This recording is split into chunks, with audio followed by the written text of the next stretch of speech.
Hi, I'm Pete, and welcome to Just a Few Acres Farm. And this is my 1955 International Harvester R172 truck. In this video, I'm going to give you a short history of International trucks from 1907 through about 1955.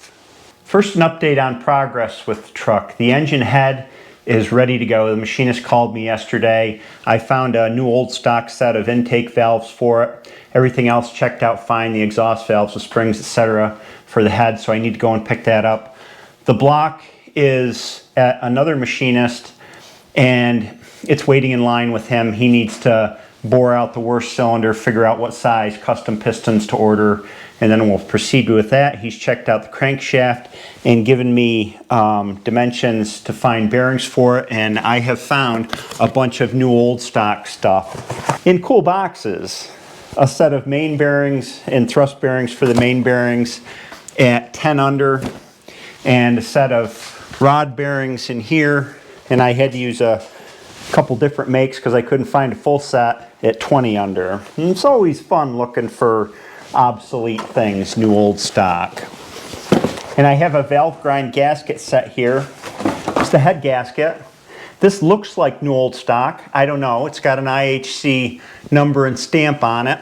These came from Olson's Gaskets in California or Washington, I can't remember which. And a manifold gasket that's got the old IHC stamp on it. I don't know if you can see it.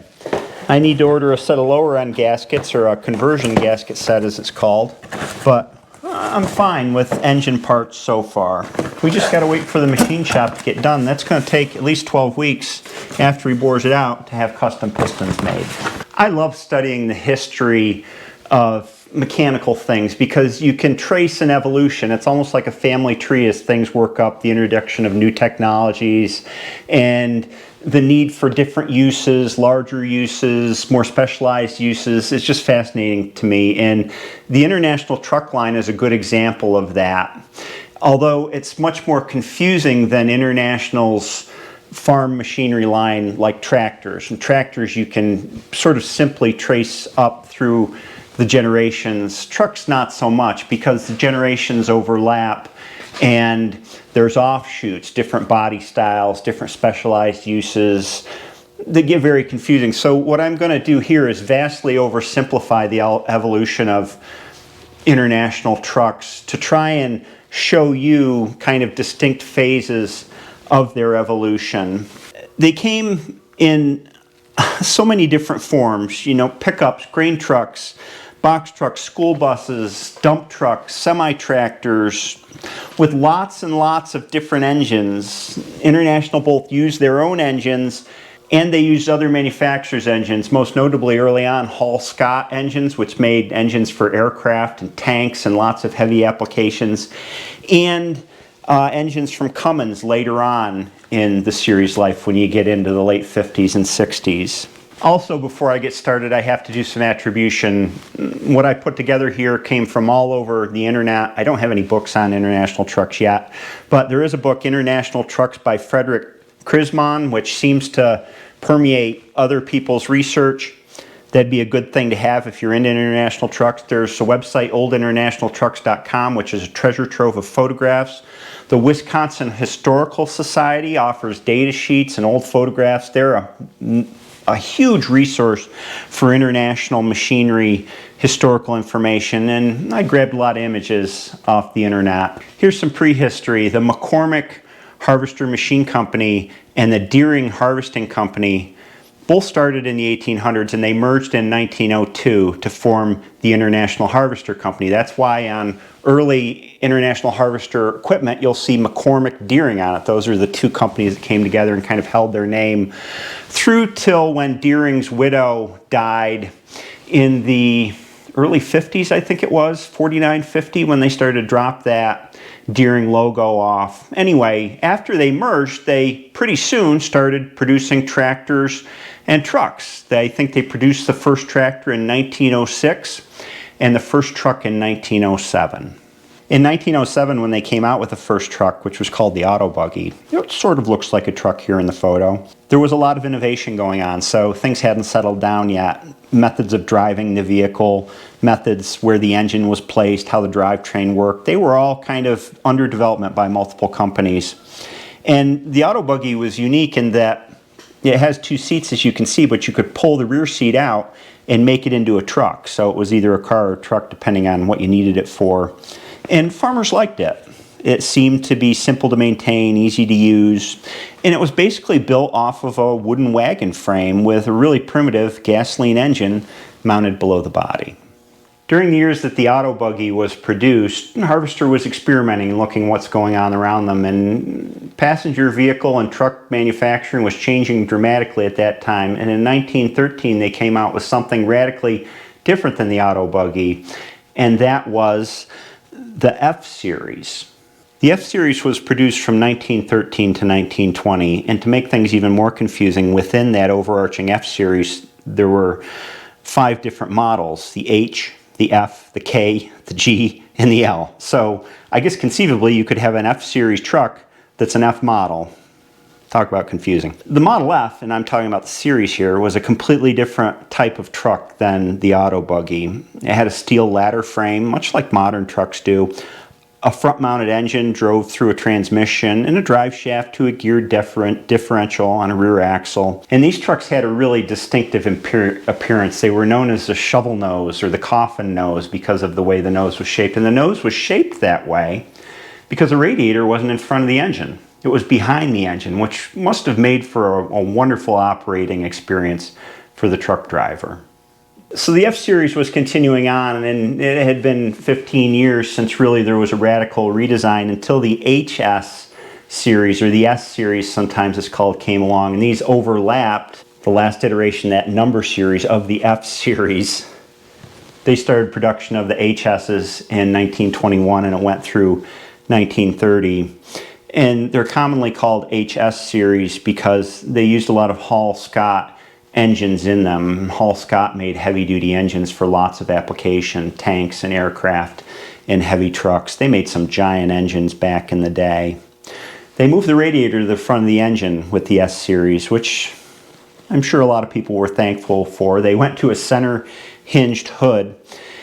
And old technology, carried through. Just as steel-wheeled tractors carried through way after the time that rubber tires were available. The S-Series, being in the 20s and 30s, still had the option for solid tires and cast iron wheels and even chain drive like the old Mack trucks. IHC made them during this period. The S-Series is what I consider the first modern truck that International made. They had that arrangement down. It's kind of the straight radiator in the front, the horizontal hood, the cab with the driver in it, the load carrying in the back. It looks almost like a modern truck does, and they continued production of those until 1930 when they started the A-Series, which was pretty similar to the S-Series. Pretty much all they did was International was still using some Hall-Scott engines. They were bringing in their own engines too as options, and they were increasing the load carrying capacity. That's a theme you'll see throughout this evolution, is that truck loads are getting larger and larger. So the A-Series was a little bit more heavy duty than the S-Series. The A-Series continued until 1934, and if you think around what's happening stylistically in the 20s and 30s, it's Art Deco. It's those lines that Art Deco had and the design motifs, and International brought them into the next line of trucks in 1934, and that was the C-Series. You can see it. It's got these flowing lines, right? The front fenders swooping, and the radiator shell, that sloped front radiator shell, and its V-shaped design, the slanted windshield, and it looks aerodynamic, it looks modern. Automobiles are starting to take into account what other stylistic trends are happening in the wide world of design rather than just being about pure utility. International continued that evolution with the D-Series, which was manufactured from 1937 to 1939. More and more rounded. You can see that the nose of the truck has a more rounded appearance, and The cab has changed. It's got a two-piece V-shaped windshield now. It's the start of an evolution. You can see from the C Series in 1934 all the way through the 1960s an evolution. You know, you can see what the trucks drew from their predecessors design-wise. Also on the D Series starting in 1937, they began to manufacture semi-tractors for tractor-trailer use with a trailing trailer, and cab-overs even were manufactured by International Harvester starting in 1937. All this progress is occurring amongst lots of manufacturing companies despite the Great Depression. Design is moving ahead really fast on motorized transportation until the war hit. And International Harvester had the unfortunate luck to release its newest line, the K line, in 1941. Of course, production was diverted on all fronts during World War II, and International Harvester wound up making many, many things for war: rifles, tanks, transport vehicles, lots and lots of things, and the focus changed from producing over-the-road trucks to more military vehicles. So development halted for the war, and then in 1945, International still had the same series they developed 4 years ago, the K Series. In 1947, they updated the K to the KB, and there's not a lot of differences between them. I suppose there's technological innovations going on, as they always were, but you can still draw them back to the earlier C and D Series, the general lines. I gotta say, amongst all the series, the KBs are my favorite. If I could, if I had a choice of trucks and I was gonna go out and buy one versus any of the others to restore, it'd be a KB. They're my favorite. Through the K Series post-war and into the KB Series, of course, things were exploding post-war as the economy was changing, people are moving, you have the baby boomers coming in, you have an incredible demand for over-the-road transport. There were 42 different models of the K and the KB, many made at the same time, 142 different wheelbase lengths and load ratings ranging from a half-ton pickup to 90,000 pounds. That's just amazing, amazing figures. Stylistically, by the time 1949 rolled around, all the auto and truck manufacturers were gearing up for rapid change in style. And it was the golden age of kind of style, especially in automobiles, but trucks as well. So in 1949, International Harvester introduced the L Series, which was a sign of the times update to the aged, at this point, designed in 1941, K Series. Now, the L Series was all new, looked quite a bit different, and it was way overdue. It had a cab with a one-piece curved windshield, something that none of the earlier trucks had had. And these were the first trucks with the Raymond Loewy International Harvester insignia, that guy on a tractor, the IH, the guy on a narrow front tractor. That was used on tractors all the way back starting in 1939 when Loewy came up with the designs for the Farmall A, B, H, and M. Wasn't put on trucks until 1949. Here we come, after the L Series, to my truck, the R Series, which was substantially similar to the L Series. In fact, the manuals that I have include both series because there's so many similarities. There were a few notable differences. The R Series is the first truck that was available with four-wheel drive in some of the sizes, something that International Harvester would be well known for as it moved into things like the Scout later on. And it also marked the more widespread adoption of diesel engines. In fact, the largest R Series used Cummins diesel engines. And the R Series had an incredibly long lifespan. It started in 1953, but it went all the way up, I think, let me check my notes, to 1967 for some of the larger models, the long-nose models that had the big Cummins diesels in them. Think semi-tractors and that sort, well beyond the size of my mid-sized R172. Most of the models of the R Series were only manufactured from 1953 to 1955. The light and medium duty versions of the R Series were renamed to the S Series for the 1956 model year. As I mentioned, those heavy duty vehicles remained in production, the upper end of the R Series, until the 1960s. And as was typical of International Harvester, the R Series included everything from a pickup truck, which was the R110, through to medium-sized trucks like my R172, all the way up to the long-nose RD405 that fit the Cummins diesel in it, in semi-tractor versions. So the R Series substantially ended in 1955 and went to the S Series, except for those larger things, as I mentioned, the semi-tractors, etc., that continued all the way to the, was it Lodestar or Paystar Series in the late 60s, starting up in 1968. And that's where my evolution video stops, kind of from the beginnings up to about 1955 when my truck was made. International went on to great things, mainly with tractor trailers later on and things like the Scout. And there were some notable things that I didn't include in my history, like the, what you call it, that weird looking thing? The Metro.